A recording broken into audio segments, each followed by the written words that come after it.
The Stilwell family was staying at the Hôtel des Indes on Langvoort, a former 19th century palace in the heart of The Hague.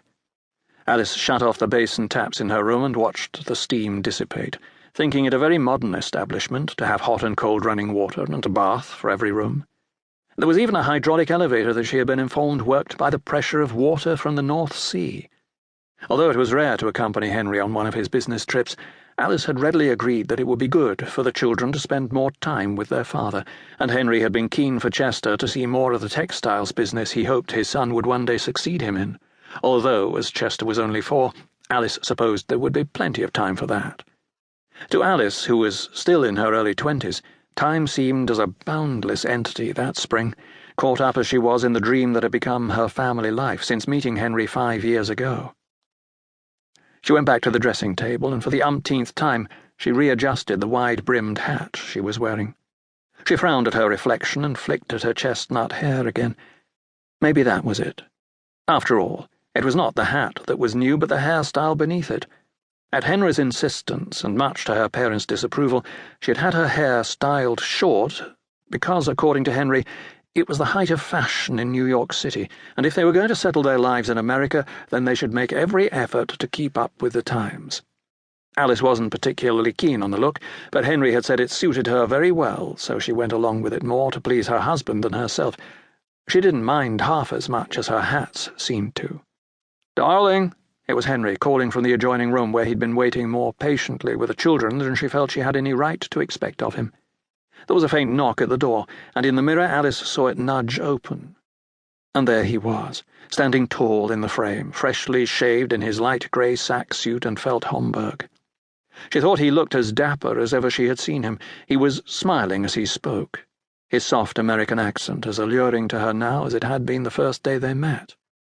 "Whatever's keeping you?" he said. "If we don't leave soon, I shall be late for my meeting with Mr. Van Huysen." Alice swung around as Chester and Charlotte followed their father into the room. Chester in the sailor's suit her own father had bought for him, and Charlotte in white lace.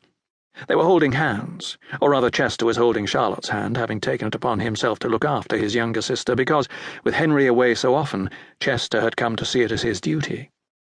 "I'm afraid it's this hat," Alice said. "I can't decide whether it looks best with the brim tilted to the left or to the right." "You look lovely, Mummy," Chester said, and Charlotte just smiled and nodded. "Yes, I'm sure it looks wonderful either way," Henry added, a little impatiently, Alice thought. He stepped closer, grabbed her hand and pulled her to her feet as he checked the time on his pocket watch. "We really must be going." "Can we play in the park?" Chester asked. "I'm sure we can," Alice said, looking to Henry for confirmation. Henry squatted until his eyes were level with the children's. "First, I thought you might like to see what keeps your father away from home so often," he said. "Then afterwards we can do whatever you wish." "Even sailing?" Chester asked, his face full of hope. Henry laughed as he got to his feet again. "Sailing?" He paused as though considering the idea. "I don't see why not, as long as we go out first thing in the morning.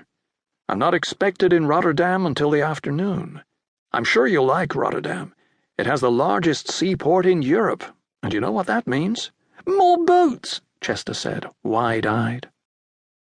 Their rooms were on the first floor, but they rode the elevator to the lobby, more for its novelty value than convenience, because the children were fascinated by it. Alice hadn't said so, but she was glad she didn't have to take the stairs to the lobby. Henry had bought her a purple and cream-striped dress for the trip, and like her new hairstyle, the appropriately named hobble dress was all the rage in New York. It was fitted to her knees, where a purple band wrapped around them to intentionally limit movement. As the elevator attendant opened the cage for them and the Stilwell family stepped inside, Alice thought that if they had taken the stairs, she would most likely have embarrassed herself by falling into the lobby, rather than arriving gracefully as intended. With the attendant's permission, Henry lifted Charlotte so she could help move the crank handle to take them down, and moments later the bell pinged and the attendant pulled the cage door open. Alice held back and watched her family go on ahead of her. She smiled to herself and silently wished they could remain together like this forever.